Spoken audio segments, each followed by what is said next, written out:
क्या आपने कभी सोचा है कि सफलता हाथ नहीं लगती और बार बार हार कर ही हम असली जीत की ओर बढ़ सकते हैं? तो दोस्तों, किसी को कामयाबी बहुत जल्दी मिल जाती है और किसी को कामयाबी मिलने में बहुत ही समय लगता है और किसी को मिलती भी नहीं। हम सब बहुत मेहनत करते हैं, लेकिन कभी कभी हमारी मेहनत के हिसाब से हमें उसका फल प्राप्त नहीं हो पाता है। और आपने देखा होगा कि कुछ लोग थोड़ा ही परिश्रम किए और वे लोग बहुत आगे निकल गए। आप कहते भी होंगे, अरे वह तो पढ़ने में मेरे से धीमा था, लेकिन फिर भी हमसे आगे निकल गया। आप सोच रहे हैं वह चीज आपके हिसाब से नहीं हो रही है और बार बार असफलता का मुंह देखना पड़ रहा है और अंत में खुद को आप लाचार पा रहे हैं, खुद को कमजोर पा रहे हैं। कई बार होता है कि हम सब इतने असफल हो जाते हैं कि फिर हमारा मन टूट जाता है। हम खुद को बहुत ही कमजोर और हारा हुआ महसूस करने लग जाते हैं और बहुत निराशा भी होती है। और निराशा क्यों ना हो, दुखी क्यों ना हो हम, क्योंकि हमने तो बहुत परिश्रम किया था, जितना हमसे होना चाहिए था उतना किया था, लेकिन मुझे उस परिश्रम के हिसाब से उसका फल नहीं मिल पाया और एक बार फिर असफलता का मुंह देखना पड़ा। दोस्तों, अगर यह सारी सिचुएशन या सारी समस्याएं आपके जीवन में घटित हो रही हैं या न भी घटित हो रही हैं, तो भी आप इस वीडियो को छोड़कर कहीं न जाइएगा, क्योंकि कुछ ऐसी बातें आपको पता चलेंगी जो कि शायद आप इससे पहले कहीं सुने होंगे। जो बातें मैं आपको बताने वाला हूं, वह सारी बातें आपको इन सभी मुश्किलों से बाहर निकाल लेंगे। जैसे आज के समय में स्कूल है, वैसे ही पुराने समय में आश्रम हुआ करते थे। उस समय के लोग अपनी शिक्षा ग्रहण करने के लिए आश्रम में जाया करते थे। उस समय हर चीज अपने गुरु का बहुत ही सम्मान करता था। प्राचीन समय में किताबी ज्ञान से ज्यादा लोगों को व्यावहारिक ज्ञान सिखाया जाता था। प्राचीन समय में एक आश्रम था जिसमें विभिन्न प्रकार के विद्यार्थी गुरु से शिक्षा ग्रहण करते थे। आश्रम से सभी बच्चे शिक्षा ग्रहण करने के बाद अपने अपने राज्य को वापस लौट जाते थे। उन्हीं शिष्यों में राजवीर नाम का एक शिष्य था। वह भी अपने गुरु से शिक्षा ग्रहण करने के बाद अपने राज्य वापस लौट आता है। वापस आने के बाद सभी लोग अपने अपने राज्य में अपने अपने वन कामों में वापस लग जाते हैं। धीरे धीरे समय बीतता गया। राजवीर और बड़ा होने लगा। उसके परिवार की दशा पहले से ही अच्छी नहीं थी। राजवीर के घर वालों ने भी यही सोचा था कि राजवीर आश्रम से शिक्षा ग्रहण करने के बाद आएगा तो बहुत ही कामयाब बनकर आएगा, अच्छे से अपने परिवार का पालन पोषण करेगा। लेकिन राजवीर के साथ ये सारी बातें उल्टी हो रही थीं। वह आश्रम से शिक्षा ग्रहण करके तो आया था, लेकिन जब वह काम की तलाश में दूर दूर जाता तो उसे कोई काम नहीं मिलता था। छोटी छोटी चीजों में वह असफल हो जाया करता था। राजवीर एक बार एक राजा के यहाँ गया हुआ था, क्योंकि राजा अपनी सेना में नए सैनिकों को भर्ती कर रहा था। राजवीर भी राजा की सेना में भर्ती होने के लिए राजा के महल पहुंच जाता है। राजवीर जब राजा के अधिकारियों के सम्मुख प्रस्तुत होता है अपनी योग्यता को साबित करने के लिए, तो उसके हाथ पैर कांपने लगते हैं। यह देख राजा के अधिकारी उसे बाहर कर देते हैं। उसे कहते हैं कि तुम राजा की सेना में भर्ती होने लायक नहीं होगी। दोस्तों, इस बात से राजवीर बहुत ही निराश और हताश हो जाता है, क्योंकि उसके जीवन में अगर कोई उम्मीद बची हुई थी तो यही एक थी। इसके बाद वह अपने घर दुखी मन से वापस लौट आता है। घर वापस आने के बाद उसे पड़ोसियों के ताने सुनने को मिलते हैं। लोग कहते हैं कि राजवीर तो बहुत पढ़ा लिखा है, पर उसे कोई काम नहीं मिल। कोई कहता है कि यह तो आश्रम में ठीक से पढ़ाई नहीं होगा, और कुछ लोग तो यहां तक कि कहने लगते हैं इसकी सोचने समझने की शक्ति ही कम है, इसलिए इसका दिमाग सही तरीके से काम नहीं कर पा रहा है। मतलब लोग उसे तरह तरह के ताने मारते थे। इस बात से राजवीर बहुत ही ज्यादा परेशान हो गया था। एक दिन उसके मन में आत्महत्या करने का विचार भी आने लगा। फिर जैसे तैसे उसने खुद को संभाला। उसने अपनी समस्या एक दोस्त से बताई। दोस्त ने कहा, राजवीर, तुम एक बार फिर आश्रम में अपने गुरुजी से मिलने जाओ और तुम उन्हें अपनी सारी समस्या बताओ। वह तुम्हारी सारी समस्याओं का निराकरण कर देंगे। तो पहले ही लगता है कि आश्रम गए हुए बहुत दिन हो गए। पता नहीं गुरुजी मुझे पहचान पाएंगे कि नहीं, लेकिन जैसे तैसे वह हिम्मत जुटाकर आश्रम चला जाता है। वहीं पर उसे वही पुराने गुरु मिलते हैं जिन्होंने राजवीर को मैं पढ़ाया था। गुरु बूढ़े हो चले थे। राजवीर उन्हें अपनी सारी समस्या बताता है। गुरु बिल्कुल शांतिपूर्वक उसकी बातों को सुनते हैं। राजवीर कहता है कि गुरुवर, मैं कहीं भी जाता हूं तो मैं असफल हो जाता हूं। मैं किसी भी परीक्षा में पास नहीं हो पाता हूं। मैं अपना अध्ययन भी बहुत अच्छे तरीके से किया था, कृषि में असफल होता जा रहा हूं, खुद को लाचार पा रहा हूं। हमारे दिमाग में तमाम तरह के नकारात्मक विचार जन्म ले रहे हैं। गुरु कहते हैं कि राजवीर, मैं तुम्हें कहानी के माध्यम से तुम्हारी सारी समस्याओं को दूर कर दूंगा। उसे तुम ध्यान पूर्वक सुना गुरु कहते हैं कि एक चरवाहा जंगल में बकरियां चराया करता था। बकरी चराते चराते वह जंगल में इतना आगे निकल गया कि उसे शेर का एक छोटा बच्चा मिला। उसने अभी आंखें भी नहीं खोली थी। छोटा बच्चा सबको प्यारा लगता है, ये जानते हुए भी कि यह शेर का बच्चा है। उस चरवाहे ने उस शेर के बच्चे को उठा लिया और भेड़ों का दूध पिलाने लगा। बच्चा धीरे धीरे बढ़ने लगा। भेड़ों के बच्चों के साथ खेलता, भेड़ों के साथ ही घास खाता, भेड़ों की तरह ही बोलता, अपने आप को भेड़ समझता था। अब बच्चा बड़ा हो गया था। एक रोज किसी दूसरे शेर ने भेड़ों के झुंड पर हमला कर दिया। सभी भेड़ें दौड़ने लगी। शेर के उस बच्चे ने भी डरते कांपते भेड़ों की तरह पेड़ों के झुंड की तरफ भागने लगा। वह बड़ा हो गया था, लेकिन फिर भी भेड़ों के साथ ही भागा जा रहा था। दौड़ते हुए शेर के बच्चे को, जो कि अब बड़ा हो गया था, उस हमलावर शेर ने देख लिया। उसे तरह भागते हुए देख हमलावर शेर को बड़ा ही आश्चर्य हुआ। उसने भेड़ों की ओर से अपना ध्यान हटाया और शेर के बच्चे को पकड़ लिया और उसे समझाने लगा कि तू क्यों डरता है, तू तो खुद शेर है। दूसरा शेर जब भेड़ों के झुंड से भाग रहा था, कहता है कि शेर तो जंगल का राजा होता है, उसकी दहाड़ से सभी जानवर कांपते हैं। मैं घास खाने वाला इतना शक्तिशाली शेर नहीं हो सकता। हमलावर शेर ने उसे पकड़कर एक कुएं के पास ले गया। कुएं के अंदर उसे उसका चेहरा दिखाकर कहता है, देख, तेरा चेहरा मेरे जैसा ही है, तेरे पंजे भी मेरे जैसे ही हैं, इसीलिए तो भेड़ नहीं है, तू शेर है। दूसरा शेर कहने लगा, ठीक है, मेरा चेहरा तेरे जैसा ही है, मगर तू तो बहुत शक्तिशाली है, मेरी आवाज से तो कोई डरता भी नहीं। हमलावर शेर ने कहा, तेरी आवाज से भी लोग डरेंगे, बस तू खुद को शेर समझ। जिस दिन तू खुद को शेर समझ लिया, उस दिन तेरे से सब डरेंगे। बस तो खुद के अंदर की शक्ति को पहचान।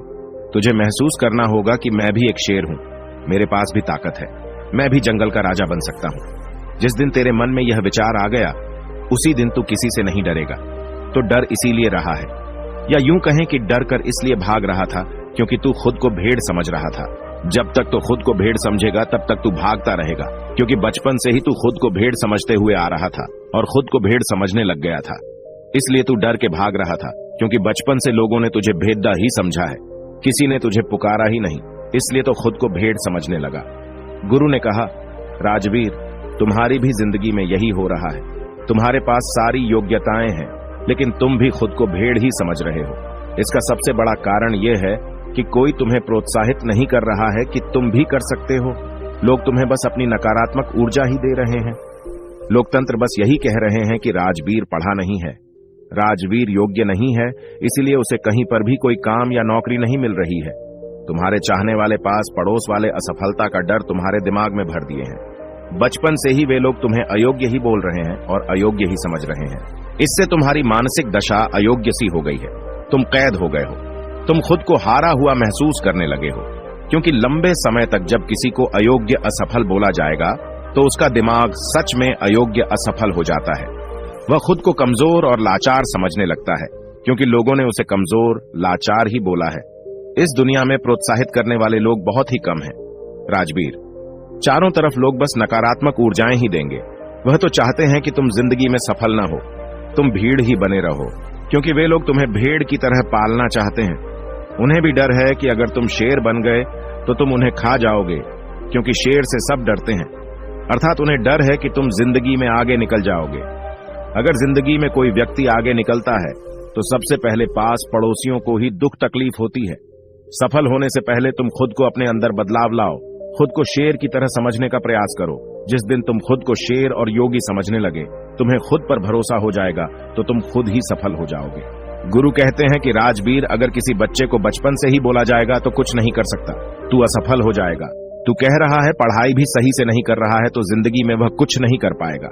ये सभी बातें उसे भेड़ बना देंगी, क्योंकि वो बचपन से ही खुद को भेड़ समझने लग जाता है। यहाँ भेड़ से तात्पर्य है कि वह खुद को कमजोर और लाचार समझने लग जाता है।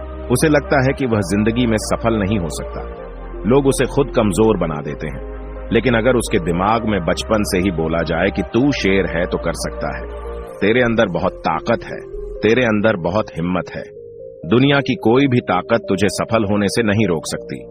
अगर बचपन से यह सब विचार उसके दिमाग में डाल दिए जाएं तो वास्तव में उसे सफल होने से कोई नहीं रोक सकता, क्योंकि उसके दिमाग में बस गया है कि वह सफल हो जाएगा। उसके दिमाग में ये सभी बातें बैठ जाती हैं तो फिर यह ब्रह्मांड खुद उसे सफल बनाता है। बच्चा जब 7 साल का होता है तो लोग जो भी बोलते हैं उसके इर्द गिर्द रहा है, वह यह सब बातें बहुत अच्छे से सुनता है और समझता नहीं है। गुरु कहते हैं कि अगर उस 7 साल के बच्चे के अंदर अच्छे विचार, अच्छी सोच और उसके बारे में अच्छा बोला जाए, उसे अच्छा कहा जाए, तो सब कुछ कर सकता है। तेरे में बहुत हिम्मत है और सभी सकारात्मक विचार उसके दिमाग में डाल दिए जाएं तो उसके दिमाग की क्षमता BRH लगती है, उसकी सोचने की शक्ति बढ़ने लगती है और ऐसे बच्चे आगे चलकर अपने जीवन में जरूर सफल होते हैं। कोई भी बच्चा कितना भी अच्छा क्यों ना हो, हम उसे कभी भी गधा या कमजोर नहीं बोलना चाहिए। जब हम किसी बच्चे को कमजोर या लाचार बोलते हैं तो वह सच में खुद को कमजोर और लाचार समझने लग जाता है। वह समझने लगता है कि वह सच में कमजोर है। उसका दिमाग खुद को कमजोर समझने लगता है। उसे लगता है कि वास्तव में वह कुछ नहीं कर सकता, क्योंकि बचपन से उसे बोला जा रहा है कि तू यह है तो वह है, तो यह नहीं कर सकता तो वह नहीं कर सकता। ये तमाम विचार उसके दिमाग में बैठ जाता है, तो इस विचार से वह जिंदगी में कुछ आगे सोच नहीं पाएगा। वह भेद-ए-आच बन जाएगा। लेकिन वहीं पर अगर उसके दिमाग में बचपन से ही अच्छे विचार डाले जाएं, अच्छी सोच पैदा की जाए, तो आगे चलकर वह एक सकारात्मक ऊर्जा के साथ आगे बढ़ेगा। जब कोई व्यक्ति सकारात्मक ऊर्जा के साथ आगे बढ़ता है तो उसके जीवन में आने वाली सारी बाधाएं खुद ब खुद दूर होंगे। राजबीर, बचपन से तुम्हारे साथ भी यही हो रहा है। बचपन से लोग तुम्हारे दिमाग में यही सब नकारात्मक विचार भर दिए हैं, जिससे कि बड़े होकर भी तुम यही सब सोच रहे हो। तुम बिना डरे हुए खुद को सकारात्मक ऊर्जाओं से पहले भरो। जब तुम खुद को सकारात्मक ऊर्जा से भर दोगे तो फिर तुम अपने आप सफल हो जाओगे। सफलता के द्वार तुम्हारे लिए खुलने लगेंगे। गुरु कहते हैं कि कहीं पर जाने से, कुछ भी करने से पहले अपने मन को सकारात्मक ऊर्जाओं से भरो। तुम्हें असफलता या नकारात्मक विचारों पर ध्यान ही नहीं देना है। तुम्हें बस खुद को सकारात्मक ऊर्जाओं से भरना है। तुम प्रतिदिन जब सुबह उठो और रात को जब सोने जाओ, तब महसूस करो कि हम भी कर सकते हैं। हम असफल नहीं होंगे। हमारे अंदर भी ताकत है, हमारे अंदर भी हिम्मत है। खुद को सकारात्मक ऊर्जाओं से भरते रहो। इसके बाद धीरे धीरे तुम खुद को महसूस करने लगोगे कि तुम्हारे लिए सफलता के द्वार खुलने लगे हैं। गुरु आगे कहते हैं कि राजबीर, तुम यह काम आज से ही शुरू कर दो। अगर तुम यह काम आज से शुरू कर देते हो तो तुम्हें बहुत ही जल्द इसका प्रभाव देखने को मिलेगा। इतना कहकर गुरु शांत हो गए। राजबीर अपने गुरु को दंडवत प्रणाम करते हुए एक सकारात्मक ऊर्जा के साथ आश्रम से वापस अपने घर आ जाता है। 2 महीने के अभ्यास के साथ सबसे पहले वह अपने अंदर के डर को समाप्त करता है, खुद को सकारात्मक ऊर्जाओं से भरता है। ऐसे ही एक दिन राजा के सैनिक उसके गांव आते हैं और बोलते हैं कि राजा की सेना में कुछ नए सैनिकों की जरूरत है। इसके लिए जो राजा की सेना में भर्ती होना चाहता है, सैनिक बनना चाहता है, वह ठीक 5 दिन बाद राजा की सेना में भर्ती होने के लिए महल आकर अपनी योग्यता का प्रमाण देकर सेना में भर्ती हो जाता है। ठीक 5 दिन बाद कड़ी मेहनत के बाद राजबीर अपनी योग्यता का प्रमाण देने के लिए राजा के राजमहल पहुंच जाता है। राजा के सैनिक इस बार उसे देखते हैं तो उसमें एक अलग प्रतिभा, सकारात्मक ऊर्जा दिख रही थी। वह पहले से डर नहीं रहा था। इस बार राजबीर अपने सभी परीक्षा में पास हो जाता है। राजा की सेना में भर्ती भी हो जाता है। जब राजबीर के घर वालों को यह बात पता चली तो वे बहुत ही खुश हो गए। दोस्तों, गुरु के माध्यम से आज हमें ऐसी बातें पता चली जो कि हमारे लिए किसी वरदान से कम नहीं है। उम्मीद है इस वीडियो से आपको बहुत कुछ सीखने को मिला होगा, और अगर आप पहली बार हैं तो हमसे जुड़ने के लिए इस चैनल को सब्सक्राइब करना मत भूलिएगा। मिलते हैं